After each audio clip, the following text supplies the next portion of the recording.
ഫക്രുദ്ദീൻ ചേട്ടാ നമസ്കാരം. ഞാൻ ചേട്ടാന്ന് വിളിച്ചതിലൊരു രാഷ്ട്രീയമുണ്ട്. നീ എന്ത് വേണേ വിളിച്ചു.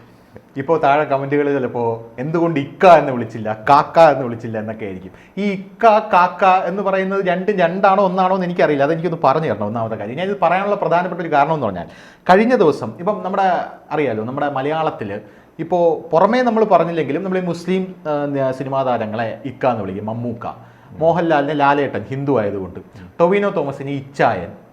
അപ്പം ടൊവിനോ തോമസ് പറയാൻ അങ്ങനെ വിളിക്കണ്ട എന്നൊക്കെ ടൊവിനോ തോമസ് പറഞ്ഞിട്ടുണ്ട്. അതൊക്കെ വേറെ കാര്യം. എന്തായാലും കഴിഞ്ഞ ദിവസം ഒരു ഫേസ്ബുക്ക് പോസ്റ്റ്, കഴിഞ്ഞ ദിവസമല്ല, ഈ പുള്ളിക്കാരനെതിരെ 30 ജൂലൈയിലാണ് ഇട്ടിരിക്കുന്നത്. കഴിഞ്ഞ ദിവസമാണ് അത് വൈറലാവുന്നത്. നമ്മുടെ മലയാളത്തിലെ ജനങ്ങളുടെ മനസ്ഥിതി എങ്ങോട്ടേക്ക് പോയിരിക്കുന്നു എന്നുള്ളതിൻ്റെ ഒരു ഉത്തമ ഉദാഹരണമാണ്. അതായത് സജീർ കൊപ്പം എന്ന് പറയുന്ന ഒരു ഗായകൻ, ആ ഗായകൻ്റെ ഒരു ഫേസ്ബുക്ക് പോസ്റ്റ്, അങ്ങനെ ഞാൻ അവൻ്റെ അച്ഛനായി എന്ന് പറഞ്ഞ് ഒരു കുട്ടിയെ അദ്ദേഹം കയ്യിലേറ്റ് വാങ്ങുന്ന, ഹോസ്പിറ്റലാണെന്ന് തോന്നുന്നു, കയ്യിലേറ്റ് വാങ്ങുന്ന 2 സ്ത്രീകളുണ്ട്. ഒന്ന് അദ്ദേഹത്തിൻ്റെ അമ്മയായിരിക്കണം. അപ്പോൾ അതിൻ്റെ താഴെ വന്ന കമൻറ്റുകളാണ് ഇപ്പോൾ സമൂഹ മാധ്യമങ്ങളിൽ മുഴുവൻ ചർച്ചാ വിഷയം. ഞെട്ടിക്കുന്നതാണ്. ഒന്നാമത്തെ കാര്യം, അദ്ദേഹം ഒരു അച്ഛനായി എന്ന് പറഞ്ഞാൽ ഞാൻ അദ്ദേഹത്തിൻ്റെ കൺഗ്രാജുലേഷൻസ് അറിയിക്കുന്നു. രണ്ടാമത്തെ കാര്യം, അതിൻ്റെ താഴെ വന്നുന്ന കമൻറ്റ് എന്ന് പറഞ്ഞാൽ ഉപ്പ എന്ന് പറയാൻ നിനക്ക് കുറച്ചിലാണോ എന്നാണ് ആദ്യത്തെ കമൻറ്റ്. ഇതൊക്കെ ഇട്ടിരിക്കുന്നത് ജല്ലു, മുസ്തഫ എന്ന് പറയുന്ന ആൾക്കാരൊക്കെയാണ്. അവരുടെ പേര് ഞാൻ പറയുന്നില്ല. ഉപ്പ എന്ന് പറയാൻ കുറച്ചിലായിരിക്കും, ഏതായാലും അള്ളാഹു ബർക്കത്ത് ചെയ്യട്ടെ എന്നൊരാൾ കമൻറ്റ് ഇട്ടേക്കുന്നു. വേറൊരാൾ ബാവ മലപ്പുറം, ഉപ്പ എന്ന് പറയാൻ മടിയുള്ള നീ ഈ സ്ഥാനത്തിന് അർഹനല്ല. എന്തൊരു തെണ്ടിത്തരമാണെന്ന് നോക്കി. അയാളുടെ കുഞ്ഞിൻ്റെ അച്ഛനാവാൻ അയാൾ ആ സ്ഥാനത്തിന് അർഹനല്ല എന്ന് പറയുന്നു. ഷിഹാബുദ്ദീൻ, ഞങ്ങളുടെ നാട്ടിൽ മുസ്ലിമായ ആരും അച്ഛനാകാറില്ല, ബാപ്പ ബ്രാക്കറ്റിൽ ഉപ്പ എന്ന് കൊടുത്തിരിക്കും, ഉപ്പയാണ് ആകാർ. നേരെ മറിച്ച് താങ്കൾക്ക് പിതാവെന്നും എഴുതാമല്ലോ എന്ന്. വേറൊരാൾ ഒരു നീണ്ട കുറിപ്പായിട്ടിരിക്കുന്നത്, സഹോ അതിന് ആരും ഒന്നും പറയില്ലല്ലോ ഈ പിതാവെന്നിട്ട് കഴിഞ്ഞാൽ. എന്താ ചെയ്യുക, കാലം പോയ പോക്കെ. സ്വന്തം ജോലിക്ക് വേണ്ടി സ്വന്തം അസ്തിത്വം വരെ പണയം വെക്കേണ്ട സ്ഥിതിയാണ് എല്ലാം, അല്ലേ ബ്രോ? വ്യൂവേഴ്സും ഫോളോവേഴ്സും അഥവാ കുറഞ്ഞാലോ, നട്ടലിന് പകരം വാഴപ്പിണ്ടി ആയാൽ പിന്നെ പറഞ്ഞിട്ട് കാര്യമില്ല. ഇതല്ല ഇതിനപ്പുറവും സംഭവിക്കുന്നു. വേറൊരാൾ ഉപ്പ എന്ന് പറയും, അൽഹംദുലില്ല. അഷ്റഫ്, അനുഗ്രഹം കൂടുമ്പോൾ തരുന്നവനെ മറക്കുന്നു. രക്ഷിതാവ് എന്നൊരു പദമെങ്കിലും ഉപയോഗിക്കാമായിരുന്നു. പള്ളിക്കൂടത്തിൽ പഠിക്കാത്തതിൻ്റെ കുറവാണ്. കാലത്തിനനുസരിച്ച് കോലം മാറും, അതുകൊണ്ടല്ലേ ഉപ്പ എന്ന് പറയേണ്ട സ്ഥലത്ത് നീ അച്ഛൻ എന്ന് പറഞ്ഞത്. പിതാവെന്ന് മതിയായിരുന്നു, ആർക്കും ഒരു പ്രശ്നവുമില്ലായിരുന്നു. ഫൗസിയ. ഗഫൂർ, ഉപ്പ എന്ന് പറയണമായിരുന്നു, പിന്നെ കുട്ടിയെ ഒന്ന് എടുക്കാമായിരുന്നു. അയാൾ എടുത്തു കാണും. ഇതൊക്കെ ചുമ്മാ കമൻ്റ് അടിക്കുന്നതാണ്. അപ്പോൾ ഇനി ഇതുപോലെ ഒരുപാട് കമൻറ്റുകളുണ്ട് കേട്ടോ, ഒരുപാട് കമൻറ്റുകളുണ്ട്. ഇപ്പോൾ കഴിഞ്ഞ ദിവസം ഭയങ്കര ട്രോളുകളാണ്. ഇനിയിപ്പോൾ അച്ചപ്പം എന്നുള്ളതിന് ഉപ്പുപ്പം അല്ലെങ്കിൽ ബാപ്പുപ്പം എന്ന് പറയണം. മലയാള ഭാഷയുടെ പിതാമഹനാണ്, എഴുത്തച്ഛനല്ല എഴുത്തുപ്പ എന്നൊക്കെ പറഞ്ഞ് വലിയ രീതിയിലുള്ള ട്രോളുകളുണ്ട്. ഞാൻ ചോദിക്കുന്നത്, ഒന്നാമത്തെ ചോദ്യം, എന്തുകൊണ്ടാണ് ഇത്തരത്തിലുള്ള കമൻറ്റുകൾ വരുന്നത്? ഇത് എക്സ്ട്രീം ആയിട്ടുള്ള ഇസ്ലാമിസ്റ്റുകളാണോ? അതേ സാധാരണ മുസ്ലിങ്ങൾക്കിടയിലും ഇത്തരത്തിലുള്ള ചിന്താഗതിയുണ്ടോ?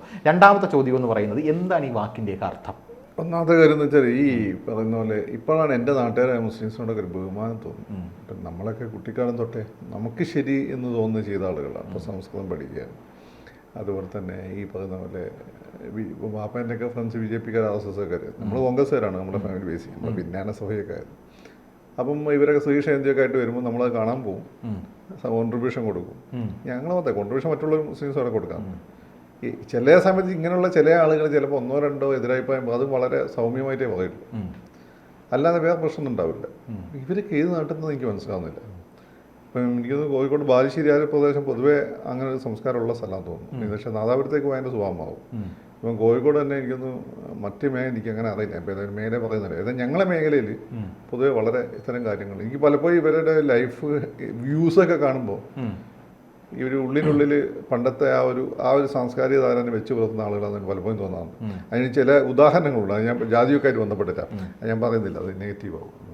അപ്പോൾ നമ്മൾ ആ നാട്ടുകാരെന്നുള്ള രീതിയിൽ അഭിമാനം തോന്നുന്ന സന്ദർഭങ്ങളൊന്നാണ്. കളക്ടറായിട്ട് പറഞ്ഞ് ഞാൻ രണ്ടാമത് വരാം, അതിനെ കുറച്ച് ഡീറ്റെയിൽ ആയിട്ട് പറയേണ്ടത്. ആദ്യം ജോലിയായിട്ട് ബന്ധപ്പെട്ട കാര്യമാണ്. ഞാൻ സത്യത്തിൽ കേരളത്തിൽ ഏറ്റവും കൂടുതൽ സോഷ്യൽ മീഡിയയിൽ ഇടപെടുന്ന വിഭാഗം ഞാൻ മനസ്സിലാക്കിയെടുത്തോളം ഗൾഫിലൊക്കെ ഉള്ള മുസ്ലിംസാണ്, അല്ലെ പ്രത്യേക ജോലിയൊന്നും ഇല്ലാത്ത മുസ്ലിംസാണ്. മുസ്ലിം സംഘടനകൾ പ്രവർത്തിക്കുന്ന പിള്ളേരാണ്. കാരണം എന്താ വെച്ചാൽ മുസ്ലിംസിൻ്റെ ഇടയിൽ വിദ്യാഭ്യാസ വിപ്ലവമൊക്കെ നടന്നത് അവരിപ്പോഴാണ് ഇത്തരം എല്ലാവരും ഇപ്പം ഇത്തരം പിന്നെ ആക്ടിവിറ്റീസിലൊക്കെ ഒരു ഫെമിലർ ആകുന്ന ഇന്ത്യയിൽ ഇപ്പോഴാണ്. പക്ഷേ വിദ്യാഭ്യാസപരമായിട്ട് മുസ്ലിം കമ്മ്യൂണിറ്റി പിന്നിലായിരുന്നു, എസ്പെഷ്യലി മലബാറിലൊക്കെ. അവർക്ക് ആദ്യമായിട്ടാണ് ഇങ്ങനെ വാതായനം തോന്നിയിട്ടുണ്ട്. എൻ്റെ ജനറേഷനോട് തോന്നിയിട്ട് അടുത്ത ജനറേഷൻ ആകുമ്പോൾ അത് ഫുള്ളി ഫ്ലരിഷ്ഡായി. നിങ്ങൾ നോക്കിക്കഴിഞ്ഞാൽ ഈ നല്ല സ്കൂൾ, ഗവൺമെൻറ് സ്കൂളൊക്കെ നല്ല സ്കൂളുകളൊക്കെ അധികം മലപ്പുറത്താണ്, നല്ല സ്റ്റാൻഡേർഡുള്ളത്. അതെന്ന് വെച്ചാൽ അവർക്ക് ആദ്യമായിട്ട് കിട്ടുന്ന, നിങ്ങളൊക്കെ ഓൾറെഡി രണ്ടാമത്തെ 3 ജനറേഷൻ ആകുമ്പോൾ സ്വാഭാവികം നിങ്ങൾ യൂസ് ടു ആയി. നിങ്ങൾ CBSE അല്ലെങ്കിൽ ICSE പോകും. അവരതല്ല, അവർക്ക് ആദ്യമായിട്ടായി പൈസയൊക്കെ ഉണ്ടാകും ഗൾഫ് പോയിട്ട് ആദ്യമായിട്ടാണ് സ്കൂൾ. അപ്പോൾ ആ സ്കൂളുകൾ ആ നിലവാരം നിലനിർത്തുന്നുണ്ട്. അപ്പം അപ്പോൾ ഈ പറയുന്നത് പോലെ ഏറ്റവും കൂടുതൽ വ്യൂവേഴ്സ് മുസ്ലിംസ്. അപ്പോൾ എനിക്കൊക്കെ വരുന്ന കമൻറ്റുകൾ തന്നെ കണ്ടാൽ മനസ്സിലാവും. ഞാൻ ചില കാര്യങ്ങൾ RSSന് അനുകൂലമായി പറയുമ്പോൾ അതിൽ ഈ പറയുന്നതൊക്കെ ശരിയുണ്ട് എന്ന് പറയുന്ന മുസ്ലിംസ് മിണ്ടാതിരിക്കും. എന്നെ കാണുമ്പോൾ നേരിട്ട് പറയും. അല്ലാതെ ഒന്ന് തെറി വിളിച്ചു. നമ്മളത് മൈൻഡ് ചെയ്യാറില്ല. നമ്മളത് കുട്ടിക്കാലത്ത് തൊട്ടേ ഇവന്മാരൊന്നും മൈൻഡ് ചെയ്യാറില്ല. അതാണ് നമ്മുടെ രീതി. അപ്പം ഇവന്മാർ പിന്നെ നമ്മളെ വഴിക്ക് വന്നിട്ടേ ഉള്ളൂ. ഇത്രയും കാലത്ത് അത് നമ്മൾ കമ്മ്യൂണിസ്റ്റ് അനുകൂലിച്ചപ്പോൾ ഇവരൊക്കെ അതിനെതിരായി. ഇപ്പോൾ ഒരു പിണറായി ദൈവമാണ്. അത്ര മനസ്സിലാക്കിയത്. അപ്പം പിന്നെ ഈ ഏറ്റവും കൂടുതൽ മുസ്ലിംസ് കാണുന്നതുകൊണ്ട് തന്നെ സത്യത്തിൽ വാപ്പാന്ന് വിളിച്ചു കഴിഞ്ഞാൽ മുസ്ലിംസ് അവർ ഈ പറഞ്ഞ പ്രശ്നം അതിലില്ല. ഈ ജസ്ന എന്ന് പറഞ്ഞ കുട്ടി ഈ കുട്ടി തന്നെ കൊടുങ്ങല്ലൂർ നമ്മളെ പള്ളീൻ്റെ അടുത്താണ് പോയത് കാണിച്ചതെങ്കിൽ വലിയ അക്സെപ്റ്റൻസ് ഒക്കെ കിട്ടിയിരുന്നു. അവളെ സംബന്ധിച്ച് ആ പ്രശ്നം ഗുരുവായൂർ കാണിച്ചത് കുറച്ച് കൂടി പോകുന്നു. കാരണം നമുക്ക് ഓരോ എൻ്റെ വാപ്പ എപ്പോഴും പറയുന്ന കാര്യമുണ്ട്. വാപ്പ പറയുന്ന കഥയാണ്. എടാ പണ്ടൊരാൾ മോനോട് പറഞ്ഞു, എടാ മനക്കൽ ഒരു ഊണുണ്ട്, നഷ്ടപ്പെടുത്തരുത് മരിക്കുന്നതിനൊപ്പം. അപ്പം ചെറുക്കൻ ഇയാൾ മരിച്ചും പോയി. ഒരു ദിവസം അങ്ങനെ പോകുമ്പോൾ മനക്കൽ നമ്പൂരി വിളിച്ചു ചോദിച്ചു, കഴിച്ചിട്ട് പോവാം എന്നാവും. ചെറുക്കനാണ് പോയി കഴിച്ചു. അടുത്ത ദിവസം വിളിച്ചില്ല.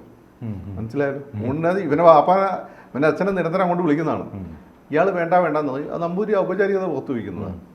അപ്പോൾ അത് എല്ലാ കാലത്തും ഊണുണ്ട്. ഈ ചെറുക്കൻ ഒരു ദിവസം പോയി കഴിച്ചോടുകൂടി അത് തന്നു. അതുപോലെ ഇങ്ങനെ ഒരു ആക്സിഡൻസ് ഒക്കെ കിട്ടുന്നുണ്ടെങ്കിൽ അവിടെ കയറി മേയാൻ നിൽക്കരുത്. നമ്മൾ റെസ്ട്രെയിൻ ചെയ്യണം. മനസ്സിലായോ? അത് എനിക്കൊക്കെ അടുത്ത് പറയാനുള്ളൂ. വേറെ ഞാൻ പല കാര്യത്തിലും എനിക്ക് യോജിപ്പില്ല. എന്ന് വെച്ചാൽ കുട്ടിയായിട്ട് പറയുന്ന കാര്യം. അപ്പം ഈ പറയുന്ന പോലെ അപ്പം ബാപ്പാന്നുള്ള ഈ പ്രശ്നം ഉണ്ടാവില്ല.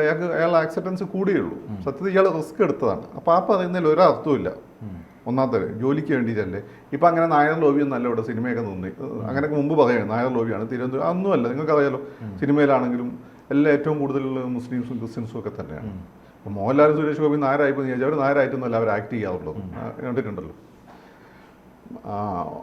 അത് പിന്നെ രണ്ടാമത്തത് ഈ ഇതുമായിട്ട് ബന്ധപ്പെട്ടിട്ട് ബേസിക്കലി ഇപ്പോൾ എൻ്റെ പേര് മുഹമ്മദ് ഫക്രുദ്ദീൻ. ഇതൊരു അറബിക് നെയിമാണ്.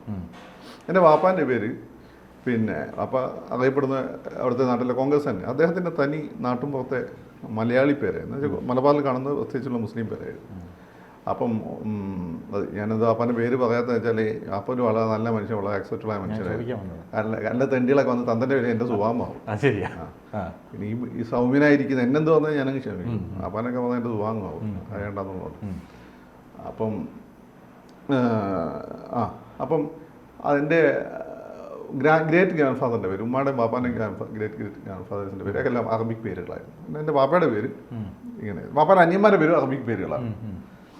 അപ്പം എൻ്റെ വല്യമ്മയുടെ പേര് ഒരാളത് ഉമ്മാൻ്റെ പേര് അറബിക് പേരാണ്. ബാപ്പാൻ്റെ ഉമ്മാൻ്റെ പേര് മലയാളീകരിച്ച അറബിക് പേരാണ്. അപ്പോൾ ഈ പേരുകൾ എന്ന് വെച്ചാൽ നമ്മളൊരു ജസ്റ്റ് ഒന്ന് വിളിക്കാൻ വേണ്ടി ഉപയോഗിക്കുന്ന ഒരു കാര്യം മാത്രമാണ്. മനസ്സിലായില്ലേ? അത് അറബിക്ക് വേണമെന്നൊരു നിർബന്ധമില്ല. ഇപ്പോൾ അബുൻ എന്നൊക്കെയാണ് മദ്രസ നമ്മൾ അബുൻ എന്നാണ് പഠിച്ചത്. അച്ഛനെ പറ്റി ഉമ്മുൻ എന്നുള്ള ഉമ്മാനെ പറ്റി പഠിക്കും. ഇതാണ് വിളിക്കുക. അതാണ് പിന്നെ ഇവിടെ വന്നപ്പം ബാപ്പ ആവുന്നു. അതെനിക്ക് തോന്നുന്നു ഒരു പേർഷ്യൻ സങ്കരം കൂടി വന്നിട്ട് ഉത്തരേന്ത്യയിലൊക്കെ ബാപ്പ് എന്നാണ് വിളിക്കുക. തെരാ ബാപ്പ് എന്നൊക്കെ വിളിക്കുക. അമിതാഭ് ബച്ചൻ പിന്നെ അടിയുണ്ടാക്കുക തെരാ ബാപ്പ് എന്നൊക്കെ പറഞ്ഞു. അപ്പോൾ അത് പേർഷ്യൻ വൽക്കരിച്ചൊരു വേർഡാണ്. അതാണ് ഇവിടെ നമ്മളപ്പം മുസ്ലിങ്ങളായാലും നിങ്ങൾക്ക് എന്തെങ്കിലും തെളിവ് വേണ്ടേ? അപ്പം ഹിന്ദുക്കൾ അച്ഛാന്ന് വിളിക്കുന്നു. അതിന് പകരം നമ്മൾ എന്ത് ചെയ്യുന്നു? ബാപ്പാന്ന് വിളിച്ചു, അത്രയേ ഉള്ളൂ. അല്ലെങ്കിൽ ക്രിസ്ത്യാനികൾ അപ്പച്ചാന്ന് വിളിച്ചു, ചാച്ചാന്ന് വിളിച്ചു, അത്രേ അതിലുള്ളൂ. അതിന് ലോപിച്ചു വന്നതാണ്. അപ്പം ഈ ഉപ്പയോ ഇതൊക്കെ അതിന് വിവിധ രീതിയിൽ ഞങ്ങളെ അത് പിന്നെ അബുൻ ഉമ്മുൻ എന്നുള്ളത് ചില സ്ഥലത്ത് എറണാകുളത്തൊക്കെ എനിക്ക് ആലപ്പുഴയൊക്കെ എനിക്ക് തോന്നുന്നു ഉപ്പി ഉമ്മി എന്നാണ് വിളിക്കുന്നത്. ഫഹദിന്റെ ഒക്കെ വീട്ടിൽ അങ്ങനെയാണ് വിളിക്കുക. അങ്ങോട്ട് മലബാറിൽ ഞങ്ങളൊക്കെ അവിടെ ബാപ്പച്ചി ഉമ്മച്ചി എന്ന് വിളിക്കും. പിന്നെ വേറെ സ്ഥലത്ത് ബാപ്പ ഉമ്മ എന്ന് വിളിക്കും. വേറെ സ്ഥലത്ത് ഉപ്പു എന്ന് വിളിക്കും. ഉപ്പ് ഇങ്ങനെയൊക്കെ പല രീതിയിൽ അത് ഒരേ സാധനം. ഇതിൻ്റെ ബേസ് ഒന്നാണ്. അറേബ്യൻ സാധനം പേർഷ്യൻ വൽക്കരിച്ച് പിന്നെ ഇവിടെ പിന്നെ നമ്മുടെ നാടിൻ്റെ ഒരു ഫ്ലേവേഴ്സ് എല്ലാം കൂടി രൂപം കൊണ്ട് വന്നതാണ്. അതായത് ബിരിയാണിയിൽ പപ്പടം വെക്കുന്നത്. പപ്പടം ബിരിയാണീൻ്റെ ഭാഗമല്ലല്ലോ. ഇവിടെ വന്നപ്പോൾ ബിരിയാണി പപ്പടമായി കൈതച്ചക്ക വെച്ചു എന്നൊക്കെ പറയുന്ന പോലെയാണ് ഓരോ ഫ്ലേവർ രൂപം കൊണ്ടാണ്. ഇതിൻ്റെ അർത്ഥം ഒന്നുമില്ല. എന്ത് വിളിച്ചാലും കണക്ക് തന്നെയാണ്. അതിന് പ്രശ്നമൊന്നുമില്ല. അത് ഓരോരുത്തരുടെ സ്വാതന്ത്ര്യമാണ്. അങ്ങനെയൊക്കെ പറ്റില്ല എന്ന് പറയുന്നത് എന്ത് ചെയ്യണം അറിയോ? നിങ്ങൾ എന്ത് തേച്ച് മാച്ച് കളയാത്ത സംഭവമുണ്ട്. എന്താണ്? നിങ്ങളെ ജെനറ്റിക്സ് ആണ്. നിങ്ങളെ നോക്കിയാൽ എത്ര ആളെ കണ്ട അറബിയാന്ന് തോന്നുന്നു. ഈ വിളിക്കുന്ന എത്ര എണ്ണത്തിനെ കണ്ട അറബിയാന്ന് തോന്നുന്നു. അങ്ങനെയാണ് നിങ്ങൾ പൂർണ്ണമായി നിങ്ങളെ ജെനറ്റിക്സ് നിങ്ങൾ ആത്മഹത്യ ചെയ്യുക. കാരണം നിങ്ങൾ പൂർണ്ണമായി അറബി അല്ലല്ലോ. നിങ്ങൾ കഴിക്കുന്ന ഭക്ഷണം എന്താണ്? ബേസിക്കലി നിങ്ങൾ രാവിലെ തന്നെ അവന്മാരെ പോലെ ചുട്ടിറച്ചിയൊക്കെയാണോ കഴിക്കുന്നത്? അല്ലല്ലോ. നിങ്ങൾ ദോശയോ അല്ലെ വെള്ളയപ്പോ വയങ്കഞ്ഞോ ഇതൊക്കെ ഇവിടുത്തെ ഭക്ഷണമാണ്. നിങ്ങൾ സംസാരിക്കുന്ന ഭാഷ ഏതാണ്? അത് മലയാളം അല്ലേ ബേസിക്കലി നിങ്ങൾ സംസാരിക്കുക, അല്ലെങ്കിൽ ഇംഗ്ലീഷ് അല്ലേ? നിങ്ങൾ അറബി സംസാരിക്കാറുണ്ട്. ഇതുപോലെ തന്നെ ഒരു പേരാണ്, അത് എന്ത് വേണമെങ്കിലും വിളിക്കാം. സൗദി പോലും ഇപ്പോൾ വളരെ പുരോഗമനാത്മകമായിട്ടുള്ള നിലപാട് സ്വീകരിച്ചു തുടങ്ങുമ്പോൾ ഇവിടെയാണ് ഇവർക്കാണ് സൗദിയിലുള്ള രാജാവിനെക്കാട്ടിലും വലിയ മതഭക്തി ഇവർക്ക്. അല്ല, സത്യത്തിൽ ചെറിയ ചെറിയ കാര്യങ്ങളിൽ സൗദിയിലെ ഏൻഷ്യന്റ് മുസ്ലിംസ് റെപ്രസെന്റ് ചെയ്യുന്ന ആളുകളാണ് ഞങ്ങൾ കേരളത്തിലെ മുസ്ലിംസ്, എസ്പെഷ്യലി മലബാർ സൈഡിലെ മുസ്ലിംസ്. മലബാർ സൈഡിൽ തെക്കൻ സൈഡിലെ മുസ്ലിംസ് വേറെ ചില ചരിത്രമുണ്ട്. കാരണം വെച്ചാൽ അതിനെയൊക്കെ ശേഷം മുഗളന്മാർ ഭരിക്കുന്ന സമയത്ത് അങ്ങനെ ഇവിടെ മുടവൻ മുഗൾ എന്നൊക്കെ പേര് ഒരു തിരുനെൽവേലി ഒരു മുഗൾ ഒരു സർദാർ ഉണ്ടായിരുന്നു. അയാൾ ഇവിടെ വന്ന് ആക്രമിക്കുകയും കൺവേർട്ട് ചെയ്യുകയൊക്കെ ചെയ്തിട്ടുണ്ട്. അപ്പോൾ അതിൻ്റെ ഗുണം നിങ്ങൾക്ക് കാണാൻ ടർക്കിഷ് ബ്ലഡാണ്, നല്ല വെളുത്ത സുന്ദരമായ മുസ്ലിം നസീസറിനെ പോലെയൊക്കെയുള്ള മുസ്ലിംസിനെ ഇവിടെ കാണാൻ പറ്റും. പിന്നെ ഇവിടെ സൗത്തിലുള്ള മുസ്ലിംസ് നല്ലൊരു പങ്കും ഹനഫി എന്ന് പറഞ്ഞൊരു സ്കൂളുണ്ട്, അത് പിന്നെ വന്നതാണ്. ഈ ഇസ്ലാമിക് ജൂറിസ്പ്രുഡൻസ്, ഇസ്ലാമിക നിയമസംഹിത 4 മഖ്ദബുകൾ നമ്മൾ പറയാം. അതിൽ ഏറ്റവും ഏൻഷ്യൻറ്റും സൗദി ഫോളോ ചെയ്യുന്ന ഷാഫിയാണ്, ഏറ്റവും കൺസർവേറ്റീവ്. അത് ഞങ്ങളൊക്കെ ഫോളോ ചെയ്യുന്നതാണ്, മലബാർ സുന്നി വിഭാഗം. ഈ മുജാഹിദുകളൊന്നും ഇതൊന്നുമല്ല, അവർ എല്ലാം കൂടി ഒരുമിച്ചൊരു അവിയൽ ഫലത്തിലുള്ള സാധനമാണ് അവർ ഫോളോ ചെയ്യുന്നത്. ഈ സുന്നികൾ ഫോളോ ചെയ്യുന്നത് മലബാറിലാണെങ്കിൽ ഇതാണ്. അതുപോലെ തന്നെ ഭീമാപ്പള്ളിയിലൊക്കെ ഉള്ള സുന്നികൾ എനിക്ക് തോന്നുന്നു അവർ ആ ഏൻഷ്യൻ ട്രഡീഷൻ്റെ ഭാഗം തോന്നുന്നു, അവർ ഷാഫി ഫോളോ ചെയ്യുന്നുണ്ട്. ബാക്കി നിങ്ങൾ പത്തനംതിട്ട അങ്ങോട്ട് പോയാൽ അധികം ഹനഫി ആയിരിക്കും. അവരിപ്പോൾ നിസ്കരിക്കും കൈ കെട്ടുന്നതിലൊക്കെ വ്യത്യാസമുണ്ട്. അപ്പം നമ്മൾ അന്ന് ഇസ്ലാം ഉണ്ടായിരുന്ന സമയത്ത് തന്നെ ഇവിടെ ഇസ്ലാം ഉണ്ടായെന്ന് കരുതപ്പെടുന്ന ആളുകളാണ്. ഇത് സെന്റ് തോമസിന്റെ കഥ പോലെയാണ്, ഇതിനാണ് ചരിത്രമൊന്നുമില്ല. പക്ഷേ ഈ കണക്ഷൻ ഈ അവിടെയും ഷാഫി ഇവിടെയും ഷാഫി വരുന്ന സമയത്ത് എന്നാൽ ഉത്തരേന്ത്യയിൽ ഹനഫിയാണ് കൂടുതൽ. സ്വാഭാവിക ഈ കണക്ഷൻ ഉണ്ട്.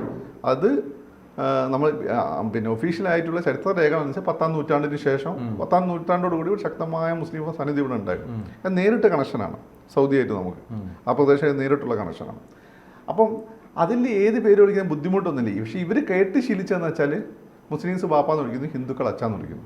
അപ്പോൾ അങ്ങനെ വിളിച്ചു കഴിഞ്ഞാൽ നിങ്ങൾ ഹിന്ദു ആയിപ്പോയി, മനസ്സിലായി? ഇപ്പോൾ എന്നോടൊക്കെ ചിലപ്പോൾ ഞാൻ സംസ്കൃതമൊക്കെ പഠിക്കുന്ന സമയത്ത് വലിയ ആളുകളല്ല, കൂടെ പഠിക്കുന്ന മുസ്ലിം കുട്ടികൾ ചോദിക്കുക നിങ്ങൾ ഹിന്ദുക്കളാണെന്ന് ചോദിക്കുക.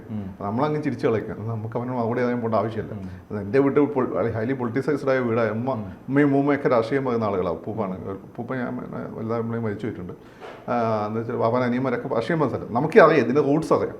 നമ്മളതുകൊണ്ട് ഇപ്പോൾ അവനോട് നമ്മൾ വാദിക്കാൻ പാടില്ല, നമ്മളങ്ങ് ചിരിച്ചു കളയും. അത്രയുള്ള അതിൻ്റെ ഒരു കാര്യം. പക്ഷേ ഇന്ന് ലോകത്തിനെയും തുറന്ന സമയത്ത് ഇതിൻ്റെ അർത്ഥം നമുക്കറിയാം.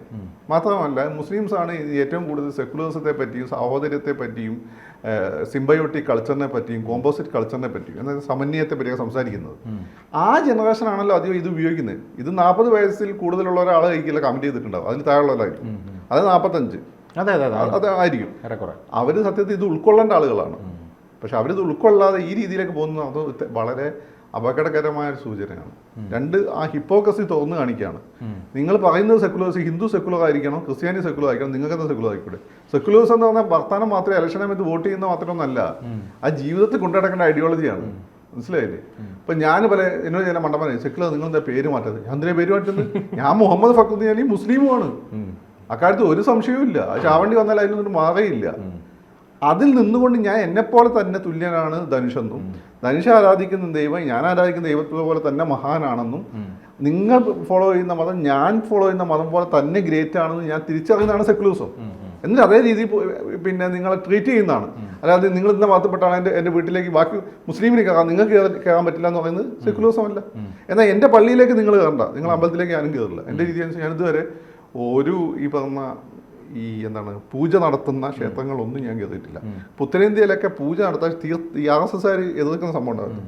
ഈ ടൂറിസ്റ്റ് കേന്ദ്രങ്ങളായ ക്ഷേത്രങ്ങളുണ്ട് മധുരയൊക്കെ, അവിടെയൊക്കെ ഞാൻ പോയിട്ടുണ്ട്. അവിടെ ഞാൻ മുസ്ലിമായിട്ട് തന്നെ പോയി. പിന്നെ ചില ക്ഷേത്രങ്ങൾ പൂജാരിമാർ എൻ്റെ ദൈവസങ്കല്പം എന്താണെന്ന് മനസ്സിലാക്കി എന്നെ വിളിച്ചിട്ടുണ്ട്. ആ പൂജാരിമാരെ വിളിച്ചിട്ട് ഞാൻ ഉള്ളിൽ കയറിയിട്ട് പോയിട്ടുണ്ട്. അതല്ലാതെ ഞാനായിട്ട് എനിക്ക് വേണമെങ്കിൽ ഇപ്പോഴല്ലേ നിങ്ങളൊക്കെ എന്നെ അറിയുന്നത്, എനിക്ക് വേണമെങ്കിൽ പത്മനാഭ സ്വാമി ക്ഷേത്രത്തിൽ ഗുരുവായൂരൊക്കെ പോകാൻ ഞാൻ പോയില്ലല്ലോ, പോകേണ്ട ആവശ്യമില്ല. എൻ്റെ ഉള്ളിൽ എൻ്റെ ദൈവം വളരെ സ്ട്രോങ് ആണ്. എനിക്ക് പിന്നെ അവിടെ പോയിട്ട് അവിടെ നിങ്ങളുടെ വിശ്വാസത്തെ നിങ്ങൾ അറിയാതെ തോണ്ടണ്ടല്ലോ, അതിൻ്റെ ആവശ്യമില്ല. ഇനിയല്ല ഗുരുവായൂർ ശാന്തിയോ അതല്ലെങ്കിൽ പത്മനാഭ സ്വാമി ക്ഷേത്രത്തിൽ ശാന്തിയോ എന്നെ വിളിക്കുകയാണ്, ഞാൻ പോകും. അതിന് എനിക്ക് ബുദ്ധിമുട്ടൊന്നുമില്ല. അപ്പോൾ അവിടെ ഞാൻ ആരാധിക്കുന്നത്, ഞാൻ അവിടെയുള്ള ദൈവത്തെ കാണുന്നത് എൻ്റെ ദൈവത്തിൻ്റെ, ഞാൻ ആരാധിക്കുന്ന ദൈവത്തെ മറ്റൊരു ഫോമായിട്ടാണ്, അതിൻ്റെ മറ്റൊരു ഫോമായിട്ടാണ്. അതാണ് ഏകം ബഹുദാ വദന്തി എന്നൊക്കെ പറയുന്നത്. അല്ലെ അഹം ബ്രഹ്മാസ്മി തത്വമസി, ഇത് ഏറ്റവും സിമ്പിളായി പറഞ്ഞത് നമ്മളാണ്. ആ സംസ്കൃതത്തിൽ പറഞ്ഞതേ ഉള്ളൂ. അപ്പോൾ ഇതിൻ്റെ ഈ പ്രവണത വളരെ തെറ്റായ പ്രവണതയാണ്. കാരണം അയാൾ കാണിച്ച നല്ല മാതൃകയാണ്. അത് ഇപ്പം നമ്മൾ ഗ്ലോബലി നമ്മളെല്ലാവരും പറയുന്നത് വെച്ചാൽ ആഗോളവൽക്കരണത്തിനെതിരെ ഏറ്റവും കൂടുതൽ പറയുന്നത് മുസ്ലിങ്ങളാണ്, പിന്നെ കമ്മ്യൂണിസ്റ്റുകാരാണ്, പിന്നെ RSSകാരാണ്. ഇവരൊക്കെ യോജിച്ചു പോകുന്ന ചില ഘടകങ്ങളുണ്ട്. അപ്പം ഇവർ പറയുന്നത് ഗ്ലോബലൈസേഷനെതിരെ നമ്മൾ പ്രാദേശിക സംസ്കാരങ്ങളെ ശക്തിപ്പെടുത്തേണ്ട കാലഘട്ടമാണിത്. അതുകൊണ്ടാണ് അച്ഛ എന്നുള്ള വിളിക്കൊക്കെ ഇമ്പോർട്ടൻസ്, ബാപ്പ എന്നുള്ള വിളിക്ക്, ഡാഡി മമ്മിക്കല്ല അച്ഛ അമ്മ ബാപ്പ എന്നൊക്കെ വിളിക്കുന്ന ഇമ്പോർട്ടൻസ്. അത് നമ്മൾ കൈയടിക്കാൻ വേണ്ടത്. അതായത് നിങ്ങൾ ഈ സെക്യുലറിസം എന്ന് പറഞ്ഞാൽ ഈ പേപ്പർ നിങ്ങൾ പത്രത്തിൽ എഴുതി വെക്കാനും യൂട്യൂബ് ചാനലിൽ വന്ന് പ്രസംഗിക്കാനും പിന്നെ നാട്ടുകാർ കേൾക്കുന്ന വയലുകളിൽ പറയാനും ചുവന്ന മോളെ എഴുതിയേക്കാനുള്ളതല്ല, ജീവിതത്തിൽ പ്രാവർത്തികമാക്കാൻ. അങ്ങനെ നിങ്ങൾ ചെയ്താൽ നിങ്ങളെ മറ്റുള്ള അംഗീകരിക്കും. അല്ലെങ്കിൽ നിങ്ങളെ ആളുകൾ മറ്റു പല പേരും വിളിക്കും. അതിന് മറ്റുള്ള കുറ്റപ്പെടുത്തി ഒരു കാര്യം ഉണ്ടാവില്ല. എന്തായാലും മനസ്സിലാവേണ്ടവർക്ക് മനസ്സിലായെന്ന് വിചാരിക്കുന്നു. അത്രേ ഉള്ളൂ.